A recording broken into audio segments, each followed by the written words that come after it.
Starting the class for today, it is the last chapter we are going to study in second year English, and then we will move on towards the novel section. So the world as I see it, the last three chapters of English second year, they are quite much, they are quite much heavy, and like reflections on the reawakening of the East, and then Pakistan and the modern world, and that is the third chapter consecutively we are studying, that is the world as I see it. Okay, so this is also a very difficult chapter to understand, and most of the students of intermediate board, Karachi board, they never understand this chapter, what Albert Einstein is saying in this chapter. So the world as I see it, ये दुनिया मेरे मुताबिक, ये दुनिया मेरी नज़र से, ये मैंने इस दुनिया को कैसा देखा. And this chapter is written by one of the most intelligent persons ever born in this world. That was the greatest Albert Einstein. All of the students of science, if you love to study science, और अगर आप science के student हैं तो ऐसा नामुमकिन है कि आप इस शख्स को ना जानते हो. ठीक है कि ये कौन है, एल्बर्ट आइंस्टाइन. वैसे बज़ाहिर क्लास 9 से हम इनका नाम सुनते रहते हैं, बट सेकेंड ईयर में आकर फिजिक्स के अंदर स्पेशली चैप्टर 17 वगैरह में एडवेंट ऑफ मॉडर्न फिजिक्स जब आप आएंगे तो आप इनकी थ्योरीज को भी पढ़ेंगे. That is Albert Einstein who was born in 1879 and he was died in 1955 and is known as the father of modern physics. ठीक है, कहा जाता है कि दुनिया में 3 लोग जो कि पैदा हुए आज से 200 साल पहले और जिन्होंने दुनिया को तब्दील किया, वो और तीनों के तीनों यहूदी थे. उनमें से एक थे एल्बर्ट आइंस्टाइन, दूसरे कार्ल मार्क्स जिन्होंने कम्युनिज्म का नज़रिया पेश किया, रिफ्लेक्शंस में बताया था मैंने, और तीसरे हैं सिगमंड फ्राइड जिन्होंने साइकोलॉजी की फील्ड को स्टार्ट किया, नफ्सियात. सो इनमें से एक है एल्बर्ट आइंस्टाइन जिनके बारे में बहुत सारी बातें हम कर सकते हैं but I am moving towards the main topic. ठीक है, वरना घंटे 1.5 घंटे की बात सिर्फ एल्बर्ट आइंस्टाइन पर हो सकती है, इनकी शख्सियत पर हो सकती है. तो बीच में मैं कुछ बातें इनके बारे में बताता रहूँगा आपको. सबसे पहले तो about the author, what you have to remember about the author. The first one, Einstein was awarded Nobel prize in physics in 1921. 1921 में इनको फिजिक्स से नोबेल प्राइज से नवाजा गया. इनकी जो है वो अब फोटो इलेक्ट्रिक इफेक्ट पर इनको नोबेल प्राइज़ दिया गया, जब उन्होंने बताया था कि हम लाइट एनर्जी को जो है वो इलेक्ट्रिकल एनर्जी में चेंज कर सकते हैं, जिसकी बदौलत आज दुनिया भर में सोलर पैनल्स वगैरह बनाए जाते हैं. और इस तरह से theory of relativity, general theory of relativity, special theory of relativity, ये सारी चीज़ें जो है वो एल्बर्ट आइंस्टाइन ने पेश की. He was born in Germany में पैदा हुए थे, जर्मन थे, और एक जीयूश घराने में पैदा हुए थे, यहूदी घराने में पैदा हुए थे. पैदाइशी तौर पर यहूदी थे, जीव थे, पैदाइश इनके जीव घराने में हुई. बट आफ्टर दैट उन्होंने जो है वो इस कहा जाता है कि जुडिज़म, ये अपने यहूदियत के मज़हब को छोड़ दिया और आफ्टर दैट पैंथीस्ट बन गए. पैंथीज़म का नज़रिया मैंने आपको शायद जो है वो क्लास कैंपस 1 में विलियम वर्ड्सवर्थ के टॉपिक में मैंने बताया था कि what is pantheism and what is pantheist. तो पैंथीस्ट वो होते हैं जो कि they believe in a god but they don't believe in a religion. मतलब खुदा पर तो ईमान रखते हैं but they don't believe in a religion, कि गॉड है, गॉड पर तो बिलीव करते हैं, yes there is a god, but they don't follow any religion, किसी मज़हब के पैरोकार नहीं होते, मतलब कोई इबादतें वगैरह नहीं करते. ठीक है, और जो गॉड पर भी बिलीव करते हैं, दे don't believe in personal God. Personal God पर बिलीव नहीं करते जिसमें खुदा एक एंटिटी की तरह होता है, बल्कि पर्सनल गॉड के बजाय दे बिलीव इन नेचर गॉड. वो कुदरत को और फितरत को ही जो है वो एज अ गॉड उसको बिलीव करते हैं कि कुदरत या फितरत ही खुदा है, और ये नेचर को जो है वो एज अ गॉड बिलीव करते हैं. तो पहले तो जीव थे, यहूदी थे, एक मज़हब था इनका, बट आफ्टर दैट मज़हब इन्होंने तब्दील कर दिया और पैंथीस्ट बन गए. गॉड पर बिलीव किया बट रिलीजन पर उन्होंने बिलीव नहीं किया. अथीस्ट नहीं कह सकते हम, वी डोंट से कि एल्बर्ट आइंस्टाइन अथीस्ट थे. Atheist was the one who doesn't believe in any God, वो किसी तरह के किसी भी गॉड पर बिलीव नहीं करते. बट एल्बर्ट आइंस्टाइन ने बार बार अपने राइटिंग्स वगैरह में लिखा है कि I am not an atheist, मैं अथीस्ट नहीं हूँ, मैं पैंथीस्ट हूँ. तो अभी हम डिस्कस करते हैं इनके रिलीजियस व्यूज़ के बारे में. लास्ट पैराग्राफ में ये अपने रिलीजियस व्यूज़ के बारे में बताते हैं. But this topic is quite contrary to the teachings of Islam somehow. कुछ चीज़ें इसमें ऐसी हैं जो कि इस्लाम की टीचिंग्स के लिहाज से कॉन्ट्ररी हैं, but since it is an our course so we have to study it as it is saying. तो जो चैप्टर जो कहता है हमें उसको स्टडी करना पड़ेगा. और यहाँ तक कि आपकी उसमें मतलब कि बुक में ही एक क्वेश्चन भी लिखा हुआ है कि how that some of the things of Albert Einstein are contrary to Islamic believes, कि कुछ चीज़ें किस तरह से इस्लामिक बिलीव्स के अलग जा रही हैं. जो इस्लामिक बिलीव बात नहीं करती, वो कुछ चीज़ें मैं आपको बता दूंगा, लेकिन बहुत सारी चीज़ें इस्लामिक बिलीफ के अकॉर्डिंग भी हैं, उस पर भी बात करेंगे. तो ये इन्होंने जो चैप्टर लिखा है ये पब्लिश हुआ था 1934 में, 1934 में, 1934 में इसकी फर्स्ट पब्लिकेशन हुई। बाद में फर्दर और भी पब्लिश हुई। जर्मनी में ये पैदा हुए थे ज्यूज घराने में 1900 लाइक यू नो के 1879 में, लेकिन बाद में ही was shifted to the USA in 1941 और 1941 में ये यूएसए को शिफ्ट करके अमेरिका शिफ्ट हो गए और वहीं पर फिर उन्होंने सारी ज़िंदगी गुजारी। और वजह क्या है आप जानते हैं, अगर आपको थोड़ी हिस्ट्री से जानकारी है और मैंने आपको वर्ल्ड वॉर के बारे में अगर आपको बताया है कभी या नहीं भी बताया तो जो है वो मैंने एक वीडियो अपलोड की हुई है about the world war 1 and world war 2 in the playlist of interesting information. तो या फिर अगर ये बताया तो मुझे याद नहीं है इस क्लास में मैंने बताया कि नहीं कि वर्ल्ड वॉर 2 के दौरान होलोकास्ट एक बड़ी मशहूर चीज़ थी। ज्यूश मसाकिर जिसको हम कहते हैं, यहूदियों का कत्लेआम जो किया था उस वक्त German president sir Adolf Hitler ने। तो हिटलर के दौर में यहूदियों को जो मारा गया दैट इज़ ड्यूरिंग 1935 टिल 1945, 1939 से 1945 तक बहुत सारी मूवीज़ वगैरह भी बनी इस पर, बहुत सारी कहानियाँ लिखी गई इस पर। तो इस होलोकास्ट पर तो सारे यहूदियों को पकड़ पकड़ के जो है वो मारना शुरू किया गया। और चूँकि एल्बर्ट आइंस्टाइन खुद भी एक यहूदी घराने से ताल्लुक़ रखते थे तो इन्होंने क्या किया कि वर्ल्ड वॉर 2 के दौरान जब वर्ल्ड वॉर 2 चल रही थी 1941 में, जब यहूदियों को मारा जा रहा था तो फिर वो जर्मनी को छोड़कर वो अमेरिका शिफ्ट हो गए थे ताकि वो अपनी जस जान को बचाने की खातिर, वरना उनकी भी मौत हो जाती, दैट्स वाई। सो उसके बाद सारी ज़िंदगी उन्होंने अमेरिका में ही गुजारी। ठीक है, तो अमेरिका उस वक्त एक लिबरल कंट्री था, वहाँ पर इतना कोई मसला नहीं था होलोकास्ट वगैरह के हवाले से। तो नाउ स्टार्टिंग द चैप्टर, अब चैप्टर को शुरू करते हैं। जैसे कि इंट्रोडक्शन मैंने दिया इस चैप्टर के बारे में। सो फर्स्ट पैराग्राफ में डिस्कस करते हैं अबाउट, इंट्रोडक्शन देते हैं कुछ चीज़ों का। Man is mortal and we exist for our fellow men. First of all, he is telling you about the mortality of mankind. कहते हैं कि what an extraordinary situation of us mortals. Each of one are here in for a brief sojourn. कि कैसी गैर मामूली अहमियत है हमारी कि हम सब के सब यहाँ पर एक ब्रीफ सोजर्न मतलब एक मुख्तसर से सफ़र के लिए आए हैं इस दुनिया में। और इंसान फ़ानी है, आज नहीं तो कल उसको मर जाना है। And we exist for our fellow man, और हम दुनिया में मौजूद किसके लिए हैं? फॉर आवर फेलो मैन, अपने दीगर लोगों के लिए दुनिया में हम आज मौजूद हैं, मतलब फेलो मैन के लिए, अपने, और उनमें से सबसे पहले अपने रिश्तेदारों के लिए, अपने घर वालों के लिए, अपने माँ, अपने बाप, अपने भाई और बहन के लिए ज़िंदगी में हम जीते हैं। और उसके बाद उन तमाम लोगों से जिनके साथ हम टाई ऑफ सिंपैथी, मतलब एक हमदर्दी के जज्बे के साथ जुड़े हैं, मतलब एक अनजान सा शख्स जो रास्ते में कहीं पड़ा है, जिसको चोट लगी है, जिसका एक्सीडेंट हो गया है, उसके साथ भी हम मुंसलिक हैं, हम हमदर्दी के नाते उसको उठाकर हॉस्पिटल लेकर जाते हैं।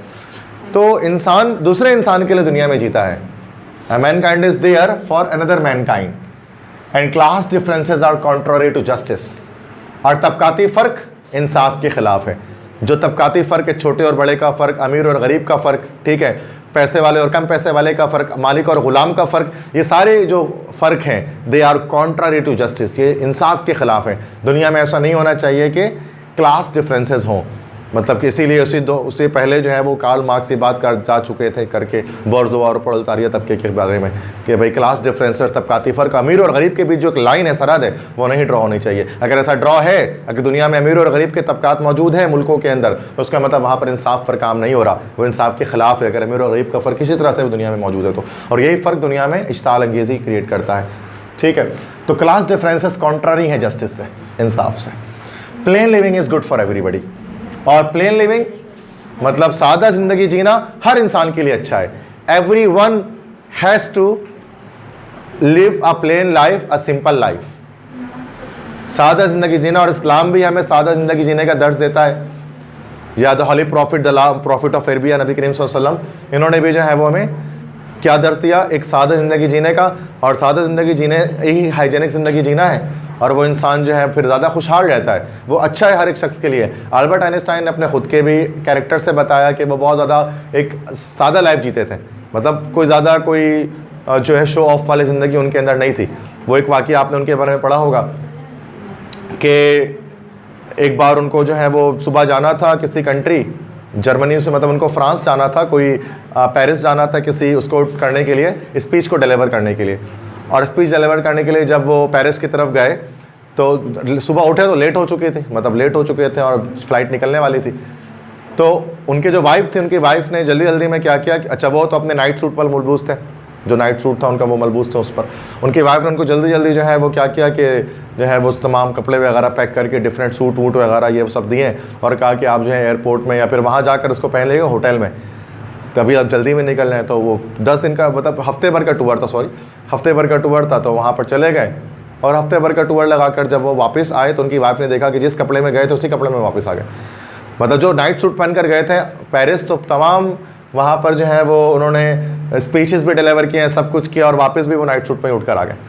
मतलब that was the simple and plane living of that greatest person Albert Einstein. ठीक है, कि वो इस चीज़ पर बिलीव ही नहीं करते थे कि हमें हमारा हुलिया जो है वो क्या, बाल अगर उनके आप देखें तो उनको कभी बाल बनाने का टाइम नहीं मिला। वो बाल से मतलब उनका बाल भी कोई दिखा दे ना तो आधा 90% समझ में आया था आइंस्टाइन है ये। ठीक है, उसके बाद शक्ल देखते हैं बाद में। ठीक है, शक्ल देखने की जरूरत ही नहीं पड़ती आइंस्टाइन को समझने के लिए। That is the plane living of that person. कि ये कहते थे कि प्लेन लिविंग जीना, सादी जिंदगी जीना हर इंसान के लिए अच्छा, लेकिन सफाई की जिंदगी हो। सादा और सफाई दोनों में फ़र्क है। ठीक है, देयर शुड बी, तो इस्लाम भी हमें ये बताता है भले सादा ज़िंदगी जिए लेकिन सफाई की ज़िंदगी जिए। नबी करीम सल्लल्लाहु अलैहि वसल्लम के पास भी एक नहीं 2 कपड़े थे, एक को धोते थे तो एक को पहनते थे।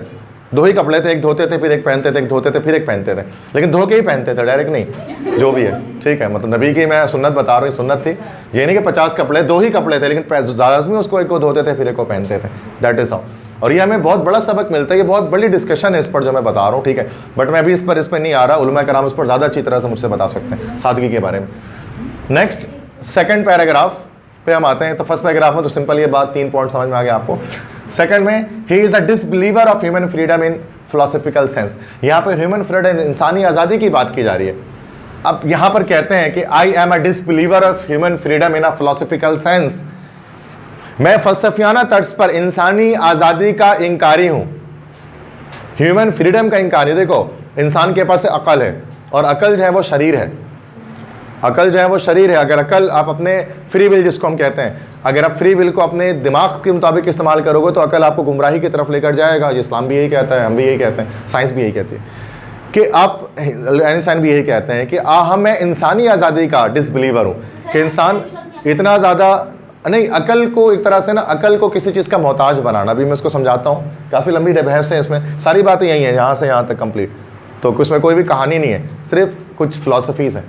और ये जो मैं बता रहा हूँ overall that is the philosophy, ये फ़लसफ़ा है। इसी को हम सुनो ना फ़लसफ़ा फ़िलासफ़ी किसको कहते हैं, तो ये मैं पढ़ा रहा हूँ आज आपको। ठीक है, तो ये कहते हैं कि मैं इंसानी आज़ादी का डिसबिलीवर हूँ। इंसानी आज़ादी से क्या मुराद है? इंसान इतना ज़्यादा आज़ाद हो जाए कि बस वो वही करे जो उसका दिल चाहता है। दिल चाहता है अगर वो ऐसा करेगा अगर इंसान, तो इंसान गुमराही का शिकार होगा।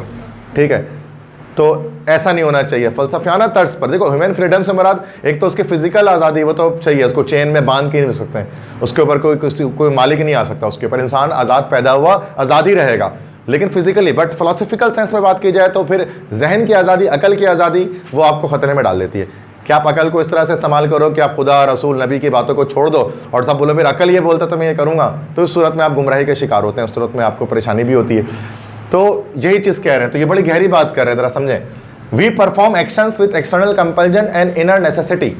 हम जो भी काम करते हैं वो एक्सटर्नल कंपल्जन, बैरूनी मजबूरी और अंदरूनी ज़रूरत, ये दोनों चीज़ें हमारे ऊपर होती हैं। मतलब देखो, इंसान जो भी काम करता है तो सबसे पहली बात एक्सटर्नल कंपल्जन। ये एक्सटर्नल कंपल्जन से हमारा लॉ, कानून, मुल्क का कानून। मिसाल के तौर पे अगर मैं जाकर चोरी करना चाहता हूं तो चोरी करने से मुझे जो चीज़ रोकेगी, सबसे पहले चीज़ एक्सटर्नल कंपल्जन, पुलिस वाले, रेंजर्स, वो रोकेंगे मुझे, तो मैं नहीं करूंगा चोरी। दूसरी चीज़ इनर नेसेसिटी। मिसाल के तौर पे पुलिस, रेंजर्स रास्ते में नहीं खड़े, लेकिन इनर नेसेसिटी, इंसान की अपनी ज़रूरत, इंसान का शऊर, इंसान का ज़मीर, उसका कॉन्शाइंस, वो भी रोकेगा उसको चोरी करने से। भले सामने पुलिस, रेंजर्स ना हो, लेकिन वो रुक जाएगा। तो इंसान अकल को इस्तेमाल करके पूरी तरह से काम नहीं कर सकता, उसका ज़मीर या इन्वायरमेंट, लॉ एंड ऑर्डर, वो उसको रोक देता है। मिसाल के तौर पे कि जैसे कि पाकिस्तान के अंदर अगरचे लॉ एंड ऑर्डर सिचुएशन इतनी अच्छी नहीं है, लेकिन इंसान का जो ज़मीर है, उसका जो मज़हब है, वो उसको रोक देता है। ठीक है, किसी बड़ा काम करने से। अमेरिका में जाओगे तो वहाँ मज़हब किसी का भी नहीं है, लेकिन वहाँ लॉ एंड ऑर्डर जो सच लॉ जो है वो सख्त है, वो लॉ की पकड़ अच्छी है। तो क्या होगा कि यूएसए के अंदर जो है वो फिर वो लॉ लोग देगा। भले आपका मज़हब कोई नहीं है, आपको नहीं पता कि मरने के बाद कुछ होगा कि नहीं होगा, लेकिन कानून इतना सख्त है कि वहाँ का कुछ कोई ऐसा वहाँ पर आपको गलत काम नहीं करेंगे। तो गलत काम करने से दो चीज़ें इंसान को रोकती हैं, लॉ भी रोक सकते हैं और इंसान की इनर नेसेसिटी भी उसको रोक देती है। तो इंसान कभी भी आज़ाद नहीं हो सकता पूरी तरफ से, या तो अपने ज़मीर का गुलाम बन जाए, या तो फिर वो जो है अपने लॉ का गुलाम बन जाए। किसी का गुलाम बनना पड़ता है।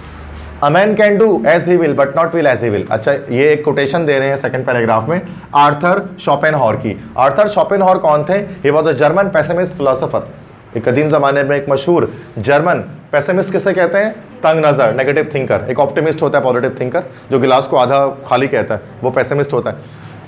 तो जर्मन पेसिमिस्ट थिंकर थे आर्थर शोपेनहावर। वो कहते थे a man can do as a will but not will as a will. एक इंसान वो कर सकता है जो उसकी चाहत होती है। पहला विल जो है वो उसकी चाहत है, बट नॉट विल, लेकिन नहीं करेगा। अगला विल जो है, सेकंड विल जो है, that is the future simple tense के हेल्पिंग वर्ब है। नेक्स्ट विल जो है फिर वो नाउन है, चाहत। A man can do as a will but not will as a will. एक इंसान वो सब कर सकता है जो वो चाहता है, लेकिन वो नहीं करेगा जब वो चाहता है। इंसान की जो चाहत है ना, आपकी जो भी चाहत है, आप अपनी चाहत के मुताबिक काम कर सकते हो, लेकिन बहुत बार आप रुक जाते हो उस काम को करने से जो आपकी चाहत होती है, किसी वजह से। External compulsion, inner necessity. या तो उस मुल्क का आइन आपको रोक देता है, या तो आपका ज़मीर आपको, आपका मजहब आपको रोक देता है गलत काम करने से। वरना इंसान का अकल, इंसान जो चाहे वो कर सकता है। अल्लाह ताला ने इंसान को हर गलत काम करने की एबिलिटी इंसान के अंदर डाली है, लेकिन करता नहीं इंसान। हर इंसान कत्ल कर सकता है, हर इंसान झूठ बोल सकता है, हर इंसान बेईमानी कर सकता है, हर इंसान शराब पी सकता है, हर इंसान चोरी चकारी कर सकता है। आप में, मुझ में, सब में ये एबिलिटी है, लेकिन हम नहीं करते हैं। वजह क्या है? Inner necessity, external compulsion. बात समझ में आ रही है? तो third paragraph, meaning of creation is absurd from objective point of view. सबसे पहली बात ये कहते हैं, इंसान की तख्लीक का मतलब, मीनिंग ऑफ क्रिएशन को जानना यह बेकार है from objective point of view. यहाँ ये मजहब से थोड़ा सा कॉन्ट्रारी कर रहे हैं। हम यहाँ पर हम क्या करते हैं, इस्लामिक कॉन्सेप्ट क्या है कि भाई इंसान को पैदा किया गया, तो फिर उसके पीछे जो है वो जाहिर सी बात है कि अल्लाह ताला की अताअत, अल्लाह की रज़ा, इसके लिए पैदा किया गया। तो ये कहते हैं कि the meaning of creation is absurd, कि तख्लीक का मकसद क्या है इंसान के, या पैदा क्यों किया उसको, ये सवाल मेरे नज़दीक तो बेकार है from objective point of view. अगर हम ऑब्जेक्टिव पॉइंट ऑफ व्यू से बात करें, अगर हम जो है वो ऑब्जेक्टिव पॉइंट ऑफ व्यू से देखें, तो ये सवाल बिल्कुल ठीक नहीं है कि हमें जो है वो किसी, मतलब ये रिलीजन के एक कॉन्ट्ररी एक बात कर रहे हैं कि हमारा मकसद जो पैदाइश का है वो ये है कि हम किसी चीज़ की इबादत करें या किसी पर्सनल गॉड की इबादत करें। तो ये कहते हैं कि मीनिंग ऑफ लाइफ मेरे नज़दीक ऐसा नहीं है। फिर क्या है भाई, his ideals were truth, goodness and beauty. कहते हैं मेरे जो ख्यालात हैं वो है ट्रूथ, गुडनेस एंड ब्यूटी, सच्चाई, अच्छाई और खूबसूरती। मैं इन तीन चीज़ों पर बिलीव करता हूँ कि सच्चाई की तलाश करनी चाहिए इंसान को, गुडनेस, अच्छाई दुनिया में फैलाना चाहिए। अच्छाई से मुराद एथिक्स, अखलाकियात, एंड ब्यूटी और खूबसूरती। खूबसूरती से मुराद खूबसूरत चीज़ें होती हैं जो हमें कह लो कि खुशी प्रोवाइड करती हैं, जैसे कि लाइन्स फ्रॉम एंडीमियम में जॉन कीट्स ने लिखा है सारी। तो वो कहते हैं ये जो है वो मेरे आइडियल्स हैं, these are my ideals, truth, goodness and beauty. इन पर मैं बिलीव करता हूँ। इंसान को सच्चाई की तलाश करनी चाहिए, भलाई फैलाना चाहिए, और खूबसूरती जो है वो दुनिया में हर तरफ होनी चाहिए। ठीक है, इंसान दुनिया में ऐसे जी सकता है, उसको ज़रूरत नहीं है कि वो मीनिंग ऑफ क्रिएशन पर जो है वो बात करे। The ordinary objectives of human endeavour, property, outward success and luxury seem to him contemptible. कहते हैं मेरे नज़दीक, मैं समझता हूँ कि ऑर्डनरी ऑब्जेक्टिव्स, इंसान की जदोजहद के मामूली से ऑब्जेक्टिव्स, मतलब इंसान जदोजहद करता है, मेहनत करता है, कोशिश करता है, तकद्दू करता है, किसके लिए? इन तीन चीज़ों के लिए, प्रॉपर्टी, आउटवर्ड सक्सेस, लग्जरी। जायदाद बनाने के लिए, आउटवर्ड सक्सेस, बैरूनी कामयाबी हासिल करने के लिए, लग्जरी, आसाइश हासिल करने के लिए। कहते हैं ये तमाम ordinary objective seem to him contemptible. मेरे लिए ये सारी चीज़ें काबिल लानत हैं। मैं ये समझता हूँ कि इंसान अगर इसलिए कोशिश कर रहा है, इंसान की सारी मेहनतें आज के दौर में थर्ड वर्ल्ड कंट्री की इसलिए होती है कि वो जायदाद बना ले, वो बैरूनी तो एक्सटर्नल का उसकी आउटवर्ड सक्सेस उसके पास आ जाए, और वो लग्जरी, आसाइशों में मुब्तला हो जाए। आसाइश आज उसके पास, बड़ी गाड़ी, बड़ा बंगला, बड़ा घर, बड़ी कार, बड़ा मोबाइल फ़ोन, बड़े अच्छे अच्छे कपड़े। तो उसका मतलब ये चीज़ें अगर इसलिए इंसान ज़िंदगी में कोशिश कर रहा है ना सिर्फ, तो ये काबिल लानत बात है, कॉन्टेम्प्टेबल बात है, काबिल रद्द बात है, उसको रद्द कर देने वाली बात है। ऐसा नहीं करना चाहिए इंसान को कि इंसान सिर्फ आउटवर्ड सक्सेस की, देखो सक्सेस बुरी चीज़ नहीं है। आउटवर्ड सक्सेस, दो तरह की सक्सेस होती है, inward success, outward success. Outward success मतलब जब बाहर वाला ये सोचे कि आप कामयाब हो। एक तो इनवर्ड सक्सेस होती है, अंदरूनी कामयाबी, जब आप सोचते हैं कि आप कामयाब हैं, तो यही काफ़ी है। अगर आपको लगता है कि आप कामयाब है, दैट्स इनफ। ज़रूरी नहीं है कि बाहर वाले सोचें कि आप कामयाब है, जिसको हम फेम कहते हैं, मशहूरियत कहते हैं। तो इंसान फेम के लिए, इंसान प्रॉपर्टी के लिए, लग्जरी के लिए दुनिया भर में जो है वो काम करता है। ठीक है, जबकि है ऐसा नहीं होना चाहिए। अल्बर्ट आइंस्टाइन को इस चीज़ से बड़ी ज़्यादा सख्त नफरत थी। वो एक और वाक़या उनका बड़ा मशहूर आपने सुना होगा कि वो बहुत ज़्यादा स्पीचेस दे के वो थक चुके थे और वो लोगों में आना नहीं चाहते थे। उनको ना अकेलापन पसंद था, अभी आगे मैं बताऊंगा कैसे। तो एक बार अपने किसी और एक जगह पर वो गए। अच्छा, उनके साथ उनका ड्राइवर हर वक्त साथ साथ रहता था, तो ड्राइवर उनके साथ ही रहता था। तो ड्राइवर बहुत सारी चीज़ें जो मतलब वो सुनता रहता था उनसे। तो एक बार वो किसी एक जो है वो किसी प्रेस कॉन्फ्रेंस में गए, वहाँ पर उसने जो है वो इंटरव्यू के पास गए या प्रेस कॉन्फ्रेंस के पास गए, ठीक है। तो वहाँ पर उसने अपने उससे बोला, जो ड्राइवर है, ड्राइवर से बोला कि अभी तुम बात करना, चूँकि वहाँ पर प्रेस कॉन्फ्रेंस में जो भी लोग थे वो आइंस्टाइन को नहीं जानते थे, नई नई बात है उस वक्त। तो उसने अपने ड्राइवर से बोला कि तुम जो है वो बात करना, मेरे बजाय तुम बोलते रहना, आइंस्टाइन बनकर तुम बात करना, क्योंकि तुम्हें इतनी चीज़ें तो मेरी पता ही है। तो वो आइंस्टाइन से फिर कुछ सवाल करते हैं, मतलब वो तो उस ड्राइवर से प्रेस कॉन्फ्रेंस वाले कुछ ना कुछ सवाल करते हैं इधर उधर के, आसान से। फिर कोई साइंस के सवाल का जवाब कोई आ जाता है, फिर जो है वो अब जो है वो मतलब परेशान हो जाता है ड्राइवर के, इसका जवाब तो मुझे नहीं आता। तो आइंस्टाइन दूरी कहीं पर मौजूद होता है, बैठे होते हैं। तो फिर वो ड्राइवर कहता है कि ये तो अच्छा, ड्राइवर ये शो कर रहा होता है कि आइंस्टाइन जो है वो मतलब मेरे ड्राइवर है, मतलब असली आइंस्टाइन उसके ड्राइवर है, तो वो ड्राइवर है। तो वो आइंस्टाइन, तो वो ड्राइवर कहता है कि इतना आसान सवाल आपने किया, इस सवाल का जवाब तो मेरा ड्राइवर भी दे सकता है। फिर वो कहते आप आइए, ड्राइवर देगा मेरे जवाब इस सवाल का। तो मतलब बहुत कि वो इस तरह से मतलब उसको पसंद नहीं था ये कि इतना ज़्यादा इंटरव्यूज में जाए और ये वो, तो ज़्यादातर वो अपने ड्राइवर को किसी बोल रहे थे, मैं तुम ही बात करो, मतलब मैं बात नहीं करूँगा। तो यही कहता है कि जो इंसान मेहनत करता है ना कि कामयाबी के उसको आ जाए, सक्सेस मिल जाए और टीवी में उसका नाम आ जाए और पता नहीं कैसे, वो कहता है मेरे लिए ये चीज़ें कुछ भी नहीं। मैं समझता इंसान को मेहनत करनी चाहिए सच्चाई को तलाश करने के लिए, दरियाफ्त कुछ कर ले, कुछ डिस्कवरी कर ले, जिससे दुनिया भर में कुछ तब्दीली आए, चेंजिंग आए। ना सिर्फ ये कि वो सिर्फ कोशिश करे इन चीज़ों को हासिल करने की, जैसा नॉर्मली थर्ड वर्ल्ड कंट्री के नेशन पाकिस्तान वगैरह, इंडिया वगैरह, इस कंट्री के लोग ऐसे ही करते हैं, इन 3 चीज़ों को हासिल करने की ज़िंदगी लगा देते हैं। ठीक है, प्रॉपर्टी, ऑटोमोबाइल, लग्जरी, बस प्लॉट खरीद लें, बंगला बना ले, गाड़ी खरीद लें बड़ी, मोबाइल फ़ोन बड़ा आ जाए, ये मेहनतें करते हैं ज़्यादातर लोग, जबकि ऐसा नहीं होना चाहिए। 4th पैराग्राफ है कि I gang my own gate and never belong to my country, home, friends और फैमिली। अच्छा, यहाँ पर वही बात है, नीड फॉर सॉलिट्यूड की बात कर रहे हैं। I gang my own gate, ये स्कॉटिश प्रोवर्ब है, स्कॉटलैंड का एक मुहावरा है। कहते हैं मैं अपना रास्ता खुद बनाता हूँ, मैं अपना रास्ता खुद चलता हूँ। And never belong to my country, home, friends और फैमिली, और मैं कभी ताल्लुक नहीं रखता ना अपने मुल्क से, ना अपने घर से, ना अपने दोस्तों से, यहाँ तक कि अपनी इमीडिएट फैमिली से भी मेरा ताल्लुक ज़्यादा नहीं है। अच्छा, यहाँ पर ये क्या चीज़ कह रही है, थोड़ी सी अजीब सी बात है यहाँ पर कि मैं नहीं बिलोंग करता अपने मुल्क से, अपने घर से, अपने दोस्तों से और अपने घर वालों से भी मेरा ताल्लुक ज़्यादा नहीं है, मैंने कभी उससे बिलोंग नहीं किया। आई लाइक सॉलिट्यूड, कहते हैं मुझे पसंद है सॉलिट्यूड, मतलब लोनलीनेस, अकेलापन। और ये कॉन्सेप्ट क्या है, this is a concept of उबरमांश।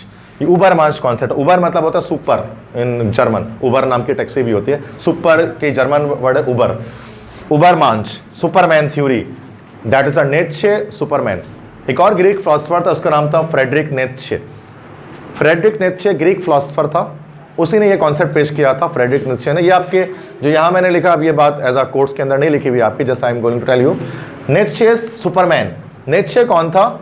इसने बहुत बड़ा फिलोसफर था, उसने बहुत सारी चीज़ें लिखी, जर्मन फिलोसफर था। और नीत्शे ने उबरमांश थ्योरी पेश की, सुपरमैन थ्योरी। सुपरमैन थ्योरी से उसने यही बताया कि भाई एक मेजॉरिटी किसी कंट्री की, दुनिया की मेजॉरिटी हमेशा वो यूजलेस रहेगी, बेकार रहेगी, लेकिन माइनॉरिटी में कुछ फर्द ऐसे होंगे जो ऊपर जाएंगे, बुलंद होंगे और जो है दुनिया को तब्दील करेंगे। That is called उबरमांश।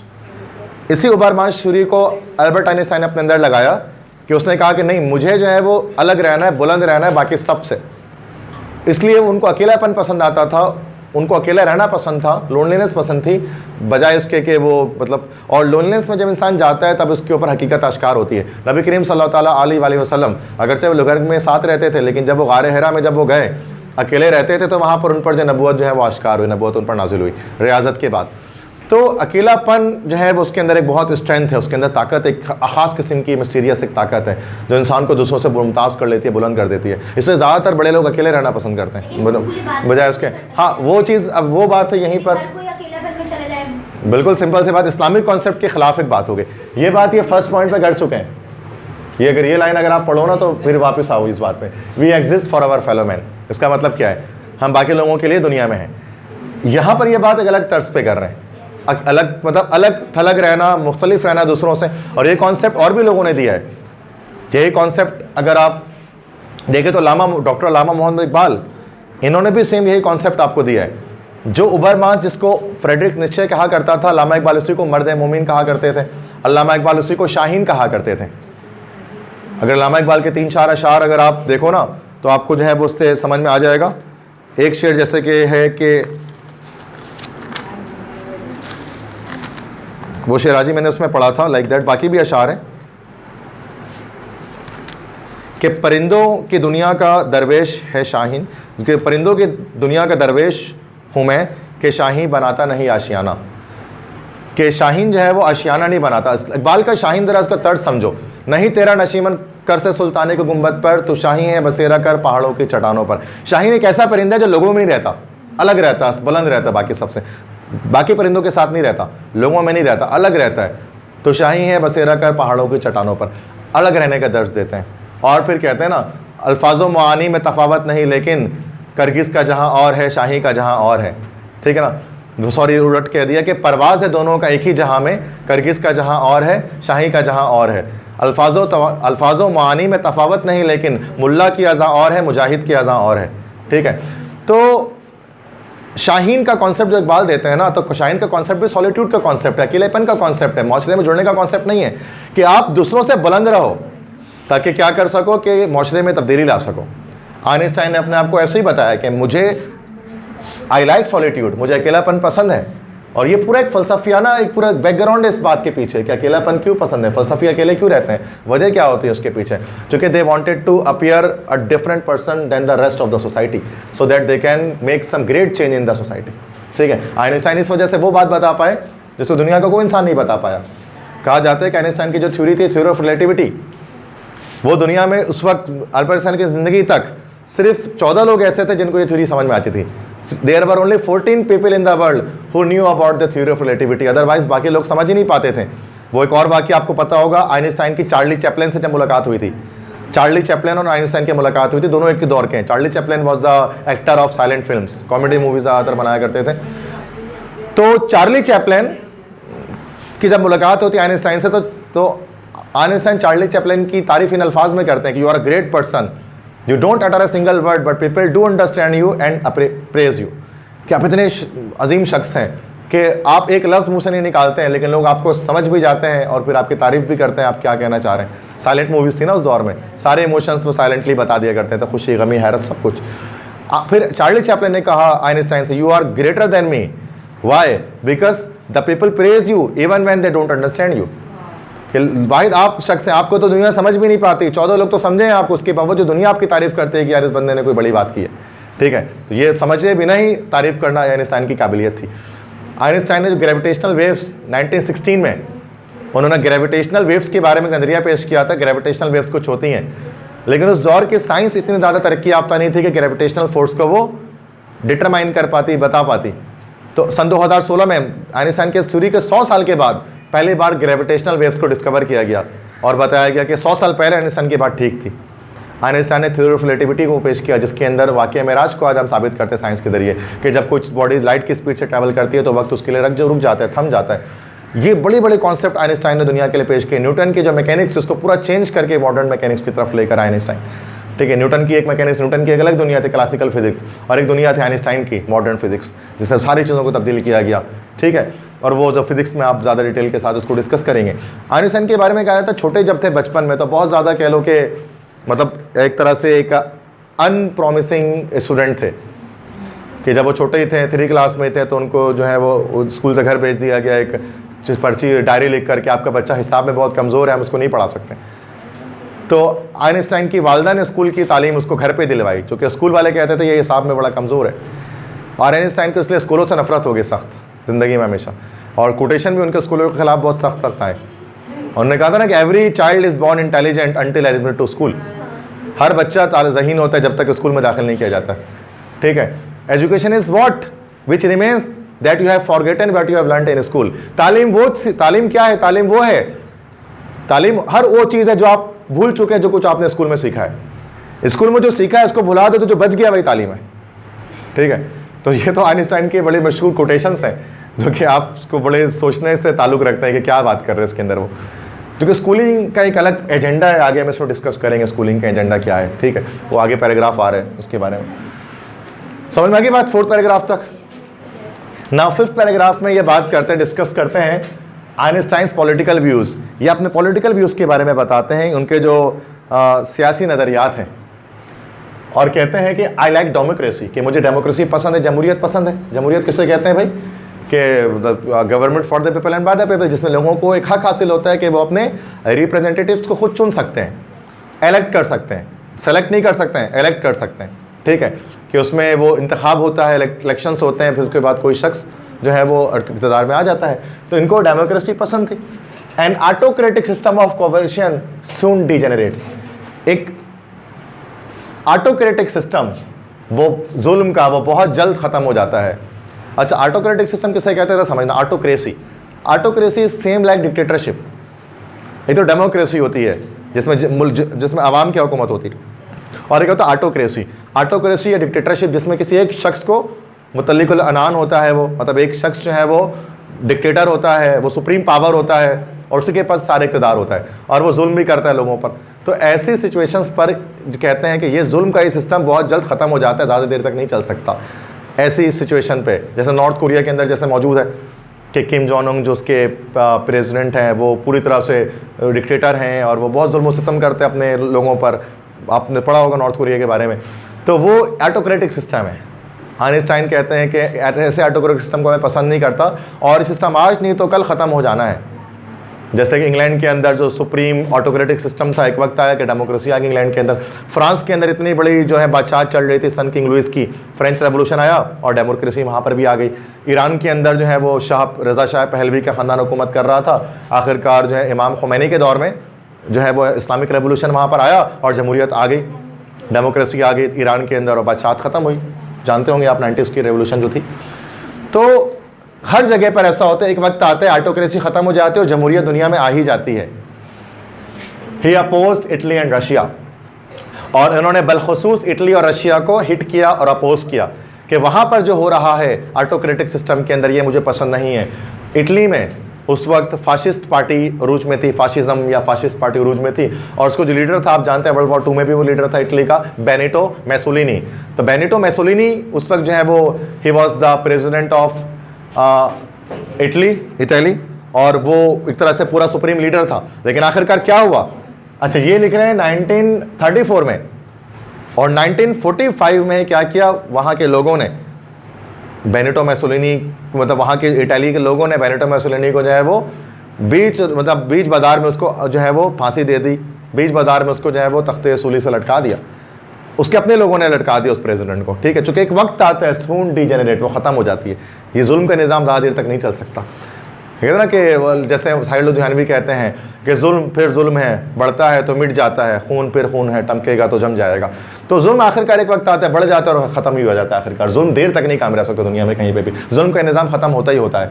Next Russia के अंदर बात की जाए, रूस के अंदर कम्युनिज्म मौजूद थी इस दौर में। Joseph Stalin, man of steel, world war 2 में था ना वो प्रेसिडेंट, वो भी बिल्कुल डिक्टेटर बन के बैठा हुआ था। एक वक्त आया जब रशिया से कम्युनिज्म भी खत्म हो गई, डेमोक्रेसी आ गई। आज पुतिन जो है वो डेमोक्रेटिक लीडर है रशियन पीपल का, रशियन लोगों का। The USA has found the right way. अच्छा, जिस मुल्क में ये रहते हैं अब इसकी तारीफ कर रहे हैं, कहते हैं यूएसए ने एक सही तरीका अपनाया है इसके लिए। मुल्क में रहते नहीं, सॉरी 41 पे वो गए थे, 34 में अभी ये जर्मनी में ही होंगे, लेकिन तारीफ कर रहे हैं यूएसए की। यूएसए ने सही रास्ता अपनाया है। They have a responsibility. America में कभी बादशाह नहीं आ सके, वो अमेरिका बना ही डेमोक्रेसी के नाम पर था, लिबरल कम्युनिज्म के नाम पर था, जिसको हम कहते हैं ना चार्ट ऑफ डिक्लेरेशन, तो बहुत मशहूर है। तो शुरू में जो पहले जो उसके प्रेसिडेंट थे जॉर्ज वॉशिंगटन, वो डेमोक्रेटिक वे पर ही आए थे, बादशाह नहीं थे जॉर्ज वॉशिंगटन। उसके बाद भले अब्राहम लिंकन आए, JF कैनेडी आए, थॉमस जेफरसन आए, सारे के सारे जो है जितने भी थे वो सब के सब जो है वो डेमोक्रेटिक लीडर हैं। अमेरिका में आज तक कोई बादशाह हुकूमत नहीं कर सका। बाकी हर कंट्री में बादशाह आपको मिलेंगे, अमेरिका वाहिद कंट्री थी जो शुरू ही डेमोक्रेसी से हुई, जमहूरियत से हुई। तो वही कहते हैं कि अमेरिका ने सही रास्ता अपनाया है। They have a responsible president, उनके सारे सदर जिम्मेदार हैं, प्रेसिडेंट है जिम्मेदार है, मतलब वो मुल्क के लिए काम करते हैं सारे के सारे। इसलिए अमेरिका आज आप देखते हैं बहुत ज़्यादा बेहतरीन हालत में। सिर्फ अभी जो प्रेसिडेंट आया डोनाल्ड ट्रंप, उसके साथ थोड़ा सा रिजर्वेशन है, लोग पसंद नहीं करते, लेकिन डोनाल्ड ट्रंप से पहले जितने भी प्रेसिडेंट आए सब ने अच्छा काम किया अमेरिका के लिए। An individual is better than state, वो कहते हैं कि उसके बावजूद एक इंडिविजुअल स्टेट से बेहतर होता है। एक वो इंडिविजुअल जो साइंस के लिए काम करे, सोचे समझे, उसकी जो है वो तदब्बुर करे, सोचे और मुल्क और कोई दुनिया को डिस्कवरी दे, वो बंदा ज़्यादा बेहतर है बनस्बत पूरे स्टेट के। स्टेट जो है वो डल रहती है, अनइमेजिनेटिव रहती है, बेकार और फजूल रहती है, लेकिन उसी स्टेट के अंदर एक इंडिविजुअल वो ज़्यादा करामत साबित होता है। जो बात यहाँ पर उबर मांझ की वो कर रहे हैं, जो शाहीन का तस्वर मैंने पेश किया आपको, वही तस्वर यहाँ दोबारा पेश कर रहे हैं कि स्टेट और इंडिविजुअल मेरे लिए स्टेट से बहुत बेहतर क्या है, एक वो इंडिविजुअल जो दुनिया भर से एक अलग फ़र्द साबित हो और एक अलग कुछ दुनिया में करके दिखाए। 6 पैराग्राफ में आइंस्टाइन अपने जो व्यूज़ पेश कर रहे हैं, that are the views on war.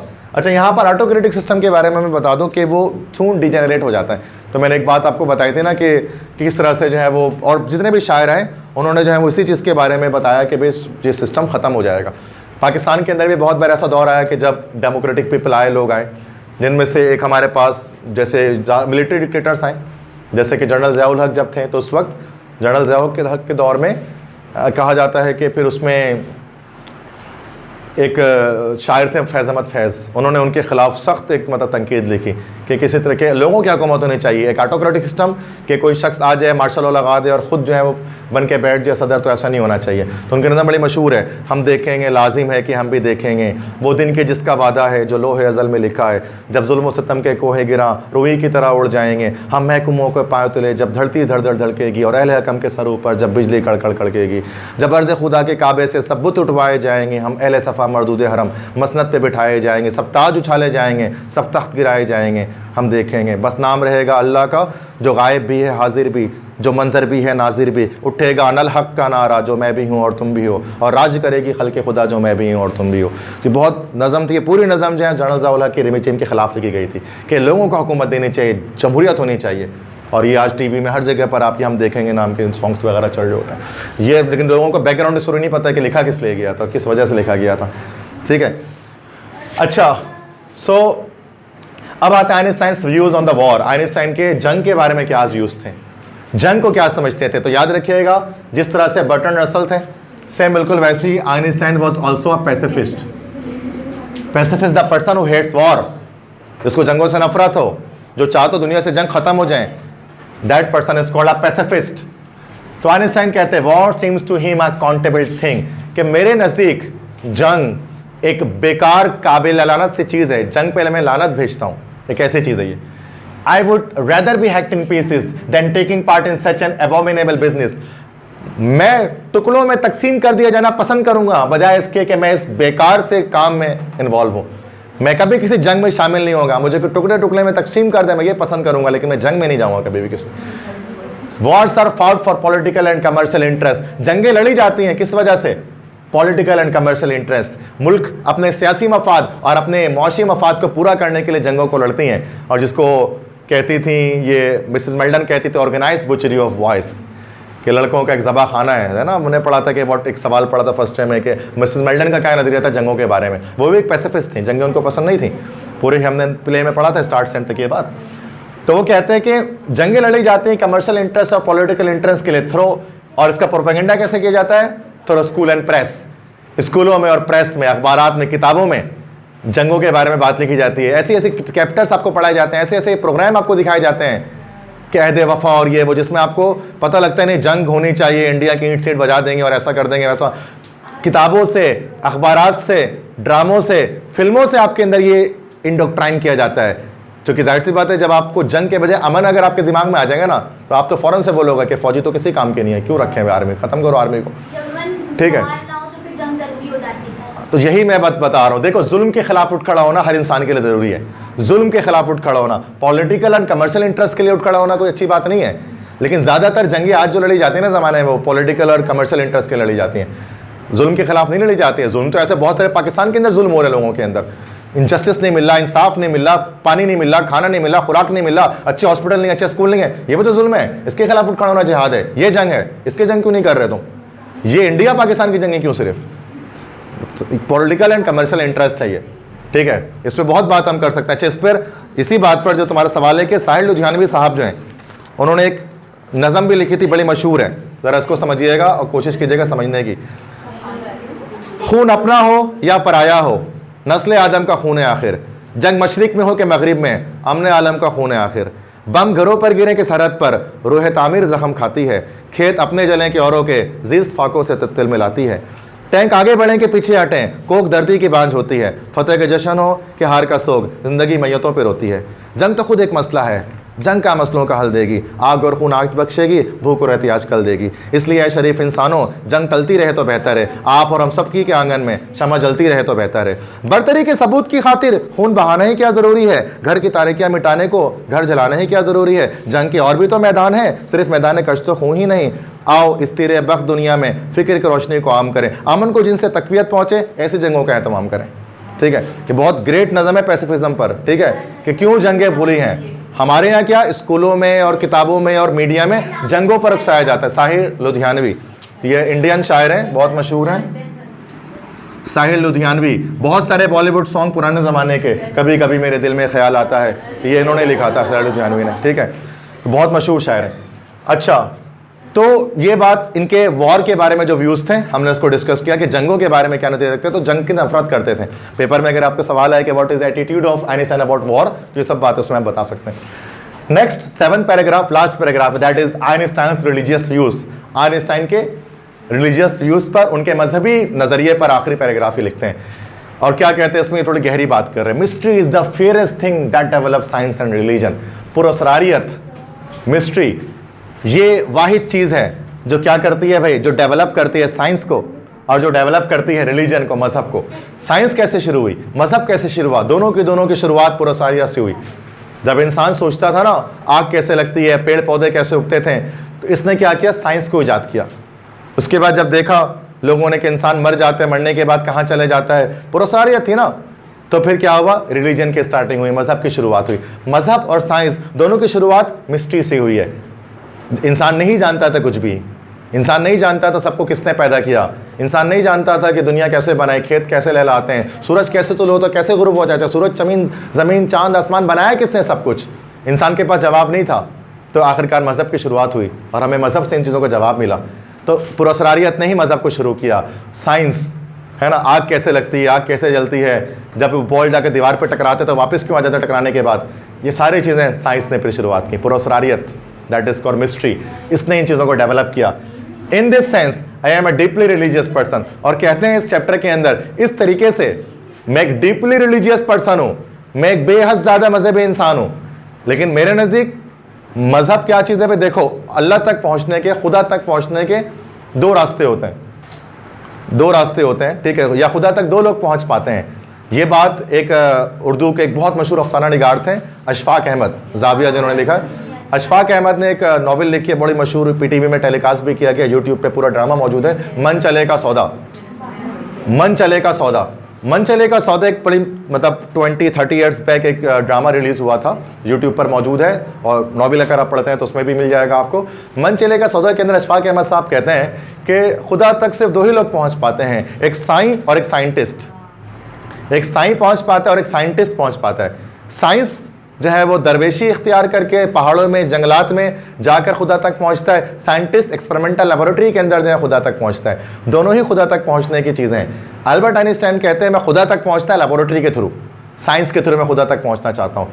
चूँकि वही कहते हैं ना कि ये आइंस्टाइन की एक मशहूर कोटेशन है कि religion without science is blind and science without religion is लेम।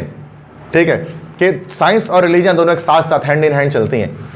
तो वो यही बात कहते हैं कि आज जैसे कुरान पाक भी आपसे ये कहता है कि अगर मेरे तक पहुंचना है तो मेरी चीज़ों पर आप तदब्बुर करो।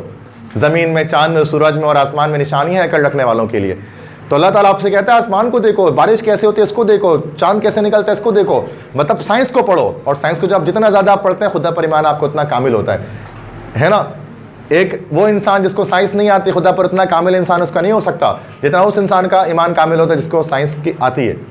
जिस इंसान को साइंस आती है उसको पता है, जो इंसान को नहीं आती साइंस उसको लगता है चांद सितारे छोटे छोटे मोती हैं जो कि ऊपर अल्लाह ताला ने टाँक दिए हैं, उसका कैसे ईमान बनेगा अल्लाह पर। लेकिन अल्लाह पर तो उसका ईमान बनेगा जो साइंटिस्ट है। उसको जब वो देखता है इतने बड़े बड़े सितारे, इतने बड़े बड़े प्लैनेट्स, इतनी बड़ी बड़ी गैलेक्सीज अल्लाह ताला ने आसमान पे बनाई हैं जो एक आम इंसान नहीं बना सकता, और ये बहस इत्तेफाक नहीं है उस इंसान का। फिर क्या होता है, वो बड़ा इख्तियार क्या है तो अल्लाह अकबर, द गॉड इज़ ग्रेट, अल्लाह सबसे बड़ा है। तो साइंटिस्ट का ज़्यादा ईमान बन सकता है गॉड पर। तो यही कहते हैं in this sense I am deeply religious person. इस तरीके से तो मैं बहुत ज़्यादा एक मजहबी शख्स हूँ। तो these are the religious views of Einstein. समझ गए आप सारे, complete the views of Albert Einstein on different aspects of one's life. ठीक है।